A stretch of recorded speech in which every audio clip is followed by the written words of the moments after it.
Assalamualaikum warahmatullahi wabarakatuh. Kembali lagi bersama saya Dwi Apriani ke dalam channel saya. Hari ini kita akan membicarakan tentang reaksi pembatas. Ini adalah materi di kelas 10 semester 2 untuk bab stoikiometri. Jadi untuk reaksi pembatas ini sangat penting dipelajari karena akan berhubungan dengan materi-materi kimia selanjutnya, apalagi di kelas 11 dan kelas 12. Oke. Kita kenalan dulu apa sih yang dimaksud dengan reaksi pembatas.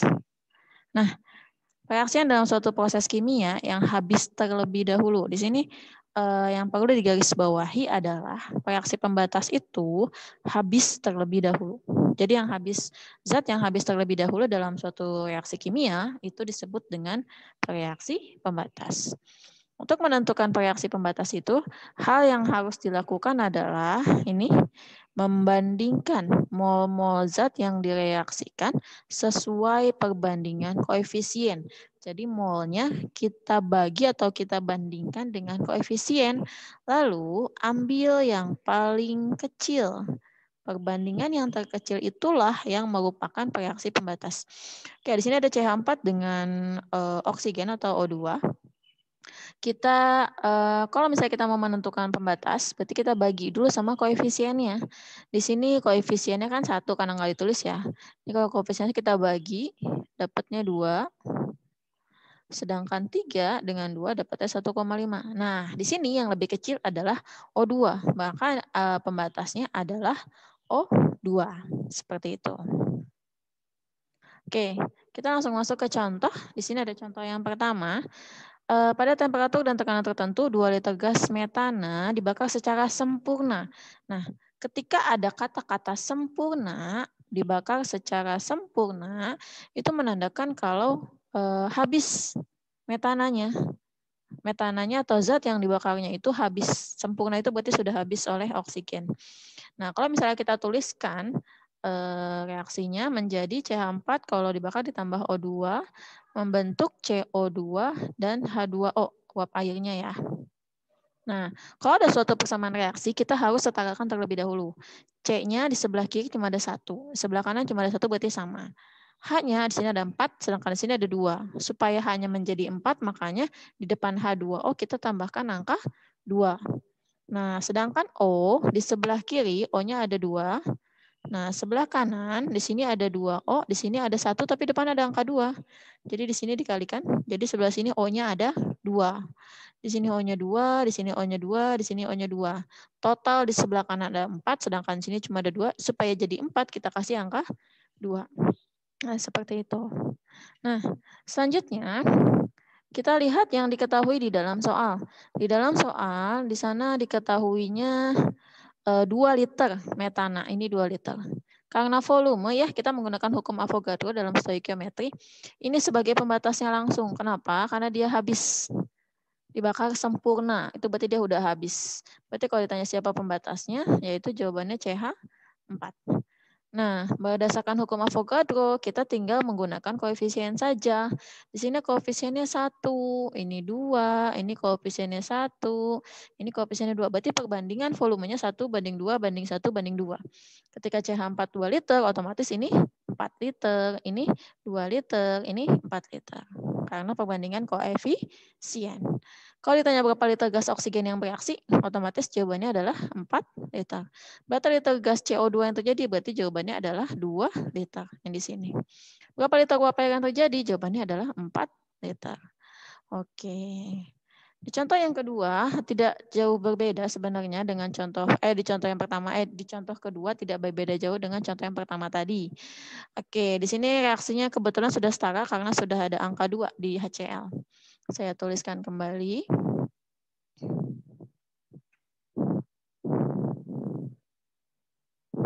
Oke, dalam soal di sini ada HCl 0,1 molar dengan 100 ml. Untuk masukkan ke dalam reaksi, kita cari molnya terlebih dahulu. Kita mencari molnya HCl. Karena diketahuinya volume dengan molaritas, berarti tinggal kita kalikan saja. Nah, ini M-nya ada 0,1, volumenya kita pakai dalam bentuk liter, berarti 100 ml kalau dijadiin liter berarti 0,1 liter. Berarti hasilnya 0,01 mol. Nah, ini kita masukkan ke dalam HCl. 0,01 mol. Nah, dimasukkan sekeping magnesium berlebih. Jadi yang berlebih di sini magnesium, sedangkan HCl-nya habis. Otomatis pembatasnya adalah HCl. Kita bisa jawab di sini HCl. Nah, karena ditanya gram magnesium, berarti kita harus mencari mol dari magnesium. Lagi-lagi kita menggunakan perbandingan koefisiennya saja. Di sini Mg mempunyai koefisien 1. Jadi kalau kita mau mencari pakai rumus ini aja nih, mol yang dicari atau X itu sama dengan kita pakai perbandingan koefisien. Koefisien X per koefisien yang diketahui dikali mol diketahui. Nah, di sini yang mau diketahui adalah HCl. Berarti kita kalau mencari mol Mg, koefisiennya Mg berarti 1. Karena tidak ada depan angka, berarti 1. Per koefisien yang diketahui adalah HCl, koefisiennya adalah 2. Kita kalikan dengan molnya 0,01. Sama dengan berarti 0,005. Nah, atau kalian mau pakai logika sama kayak tadi contoh yang pertama, ketika perbandingan 2 itu 0,01, otomatis kalau 1 setengahnya dong. Berarti 0,01 kita bagi 2 dapatnya 0,005. Nah, kalau ini berarti tetap sama dengan Mg karena koefisiennya sama. Jadi 0,005, sedangkan H2 juga koefisiennya sama, 1, berarti tetap 0,005. Nah, di sini yang ditanyakan untuk yang B, massa dari magnesium. Karena ditanya massa, sedangkan diketahui molnya, kita bisa tentukan. Nah, mol sama dengan massa dibagi AR-nya. Berarti kalau kita mau mencari massa, tinggal kita kalikan molnya dengan AR-nya. Berarti 0,005 kita kalikan dengan AR-nya. AR-nya Mg itu 24 kalau tidak salah. Oke, kita kalikan saja. Seperti itu. 0,00 dikalikan dengan 0,005 dikalikan dengan 24. Hasilnya 0,12 gram. Nah, ini kita dapat jawabannya 0,12 gram. Oke. Berapa liter gas hidrogen yang diukur pada keadaan standar? Kalau keadaan standar berarti STP. Sedangkan di sini molnya sudah ada ya. Berarti kalau kita mencari volume, tinggal kita kalikan molnya dengan STP itu 22,4. Berarti 0,005, maaf, 0,005 kita kalikan dengan 22,4. 22,4. Oke. Terus hasilnya 0,112 liter. Oke. Berapa liter gas hidrogen yang dihasilkan diukur pada 27 derajat Celcius dengan 1,2 atmosfer.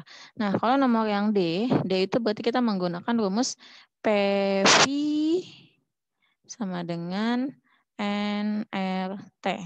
Karena dia tekanan sama suhunya tidak standar. Berarti kita menggunakan rumus gas ideal yang ini.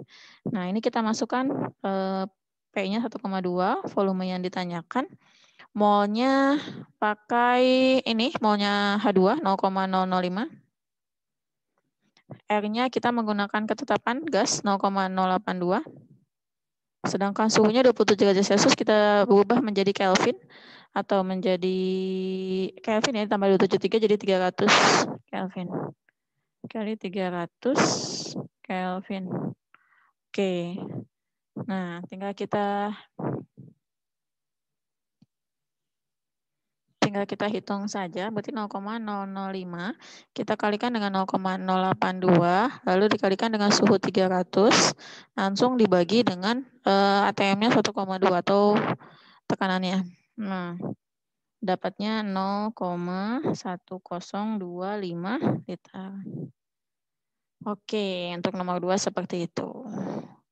Kita akan lanjut ke nomor yang ketiga, contoh yang ketiga. Di sini ada, ada reaksi. Katanya belum setara, berarti kita wajib menyetarakannya terlebih dahulu.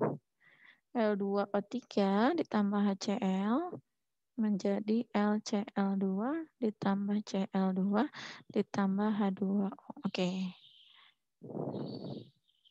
Nah, yang pertama kita setarakan adalah jumlah L. Di sini L-nya ada 2. Berarti di sini L-nya cuma ada 1. Kita samakan, kita kasih angka 2 di sini. CL, di sini ada 4. Di sini ada 2. Totalnya adalah 6. Sedangkan di sini CL cuma 1. Berarti depannya kita kasih angka 6. Selanjutnya, H, di sini ada 6. H-nya ada 6. Sedangkan di sini H-nya cuma ada 2. Supaya jadi 6, berarti depannya kita kasih angka 3. Oke. Nah, selanjutnya kita lihat yang diketahui di dalam soal. Yang diketahui di dalam soal itu ada 40 ml HCl 0,3 molar. Ini sama dengan yang tadi, ada volume dengan molaritas, berarti kita mencari molnya dengan cara kita kalikan. Berarti mol HCl sama dengan 40 mili kita kalikan dengan 0,3. Kalau kita hitung dapatnya berarti 12 ya. 12 tapi milimol.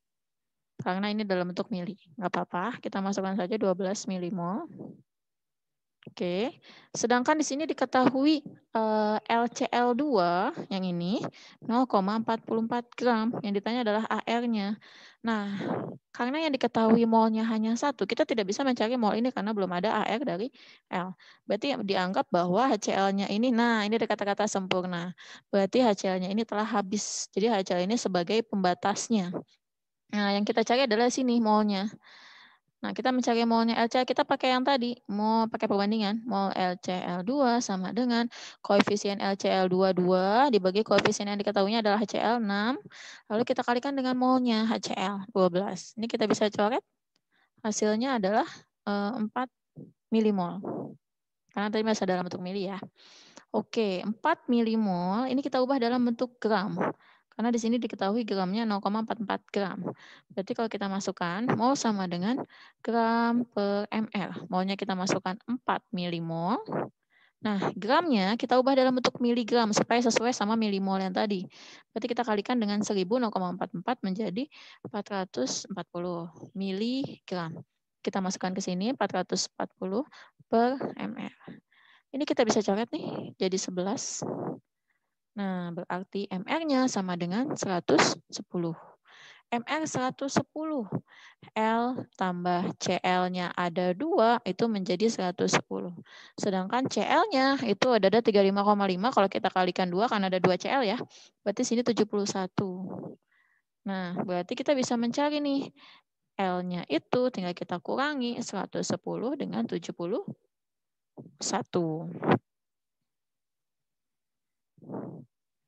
Nah, ini kita tinggal kurangi. 110 dikurang 771. Dikurang 71, maaf. Oke, berarti ARL-nya adalah 39. Banyak ya macamnya kalau menggunakan reaksi pembatas itu, banyak tipe soal yang mungkin bisa dikerjakan menggunakan reaksi pembatas. Oke. Oke, untuk contoh nomor 4, ada persamaan reaksi di sana. Ni ditambah 4CO membentuk NiCO4. Oke, di sini sudah ada koefisien 4 untuk CO, berarti ini sudah setara reaksinya ya.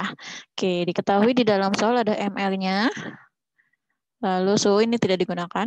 Lalu ada massa CO 252 dengan massa Ni. Dari massa CO dengan massa Ni ini kita bisa menghitung mol.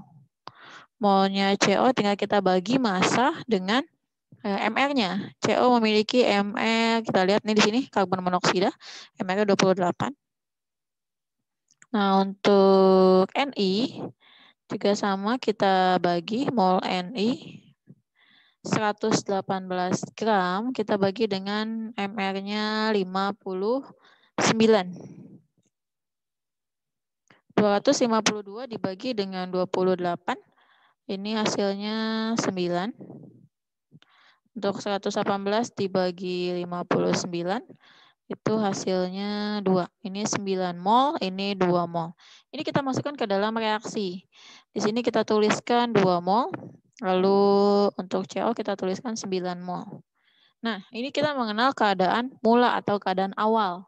Karena ada 2 yang diketahui, kita nanti harus mencari pembatas dan mengetahui yang bereaksi berapa, lalu sisanya berapa. Jadi M itu mula, R itu reaksi, S itu artinya sisa. Jadi kita di sini mencari pembatasnya terlebih dahulu. Untuk mencari pembatas, sama dengan yang tadi di awal dikatakan bahwa hasil paling kecil ketika mol dibandingkan dengan koefisiennya. Kalau kita lihat Ni, di sana molnya ada 2, koefisiennya di depannya tidak ada angka, berarti dia 1. Sedangkan CO berarti 9 dibagi 4. Ini 2, sekian ya. Nah, berarti ini yang paling kecil adalah si 2. Berarti Ni adalah pembatas. 2 ini kita tarik, kita ambil, lalu kita kalikan dengan koefisiennya masing-masing untuk memasukkan ke dalam kolom atau baris reaksi. Ni koefisiennya 1. 2 dikali 1 berarti 2 mol. CO koefisiennya 4 berarti 2 dikali 4, 8 mol. NiCO4 tidak ada angka, berarti koefisiennya 1, 2 dikali 1, 2 mol. Nah, di bagian hasil ini yang tadinya tidak ada, jadi 2, berarti ada 2 mol sisanya. Di bagian reaksi atau sebelah kiri kita kurangi, ini habis, ini tersisa 1 mol. Nah, yang ditanya adalah massa dari tetrakarbonikal, berarti ini ya, massa dari NiCO4. Ada MR-nya. Di sini udah ada molnya. Udah, tinggal kita kalikan saja. Berarti massa sama dengan mol, kita kalikan dengan MR-nya. Berarti 2 dikalikan dengan 171. Berarti didapatkan hasil 342 gram. Seperti itu. Lanjut contoh yang kelima. Ada reaksi, kita tuliskan kembali reaksinya. Ada 2Al dengan Fe2O3 menjadi Al2O3 ditambah 2Fe. Oke, di sini ada airnya sama kayak yang tadi ya. Ada gramnya, Al dengan gram Fe2O3. Kembali lagi kita bisa mencari molnya. Mol untuk Al berarti 54 dibagi 27. Ini dapat 2 mol. Lalu untuk Fe2O3 berarti 320 gram dibagi dengan 162 mol. Oke, ini kita masukkan dalam keadaan mula. Berarti ada 2 mol Al dengan 2 mol Fe2O3. Kalau kita mau cari, berarti kita cari dulu pembatasnya dengan cara yang sama seperti tadi ya. Al, kalau kita bagi berarti 2 dibagi 2 dapatnya 1. Sedangkan Fe2O3 koefisiennya 1, berarti 2 dibagi 1. Fe2O3 2 dibagi 1 berarti 2. Nah, yang lebih kecil si 1 nih, si Al. Kita tarik, kita ambil untuk masukkan ke perbandingannya. Nah, di sini Al koefisiennya 2, berarti 1 kali 2 dapat 2. Fe2O3 koefisiennya 1 berarti 1. Ini koefisien 1 sama berarti 1. Fe koefisiennya 2 berarti 2. Nah, ini sisanya berarti 2. Ini 1. Ini 1, ini habis. Oke, di sini yang ditanyakan adalah massa Fe. Berarti kita pakai ini si Fe. Ada 2 mol. Kita cari massa, berarti tinggal kita kalikan antara mol dengan AR-nya. Di sini molnya 2, AR-nya 56. Berarti hasilnya 112 gram. Oke, sama dengan yang tadi itu sebenarnya. Cuma angkanya aja yang berbeda. Kita masuk ke contoh yang ke-6, agak berbeda sedikit. Di sini ada 75%. Yang membedakan hanya di sini. Cara yang lainnya sama. Kita tuliskan kembali. Ada Cr2O3 dengan 3CO membentuk 2Cr dan 3CO2. Oke, mula reaksi sisa. Kita cari molnya dulu untuk Cr2O3 dengan CO. Mol Cr2O3 sama dengan ada gramnya. Nah, di sini ada 15,2 gram. Dibagi dengan MR-nya 152. Jadi 0,1. Untuk mol CO 5,6 gram. Kita bagi dengan MR-nya 28. Di sini ya, MR-nya 28. Ini masanya. Ini 0,2. Kita masukkan ke sini 0,1 mol. Ini 0,2 mol. Sama dengan yang tadi, kita cari pembatasnya terlebih dahulu. Untuk CR2O3, berarti kita bagi koefisiennya CR2O3 tidak ada angka, berarti 1 ya koefisiennya. Berarti 0,1 dibagi 1. Sedangkan CO ada koefisien 3, berarti 0,2 kita bagi 3. Ini hasilnya 0,0666667 gitu. Kita ambil berarti yang ini, karena ini lebih kecil daripada 0,1. Berarti pembatasnya adalah CO. Nah, untuk masukkan ke dalam reaksi, ini kita ambil. Tapi karena 0,07 kan terlalu ribet ya. Ini nggak usah kita pakai, kita ambil yang pecahannya aja, 0,2/3-nya. Langsung yang ditanyakan. Di sini yang ditanyakan adalah si krom. Berarti yang ini yang ditanyakan. Kita ambil koefisiennya krom. Karena koefisiennya 2, kita kali-kalikan dengan tadi pembatas 0,2/3. Berarti kalau kita kalikan 0,2/3, kita kalikan 2, berarti dapat 0,4/3 mol. Nah, berarti di sini dapat juga 0,4/3 mol. Ini kita ambil untuk mencari massa. Nah, berarti massa sama dengan 0,4/3 mol kita kalikan dengan AR-nya, krom. AR-nya krom nih. Krom AR-nya 52. Kita coret 52. Oke, tapi di sini ada 75%, hasil kita kalikan dengan 75%. Karena CR merupakan hasil reaksi, sebelah sini hasil ya, sebelah sini reaksi. Kita kalikan dengan 75%, berarti 75/100. Oke. Nah, ini kita bisa coret nih. Jadi kalau misalnya bisa dicoret, coret aja supaya lebih mudah ngitungnya. 75 dengan 3 kita coret jadi 25. 25 dengan 100 kita coret jadi 4. 4 dengan 4 ini jadi 0,1. 0,1 dengan 52. Jadi hasil akhirnya adalah 5,2 gram. Seperti itu. Ini adalah beberapa contoh penggunaan pembatas dalam stoikiometri. Cukup sekian untuk pembahasan hari ini tentang reaksi pembatas. Semoga bermanfaat. Saya akhiri. Assalamualaikum warahmatullahi wabarakatuh.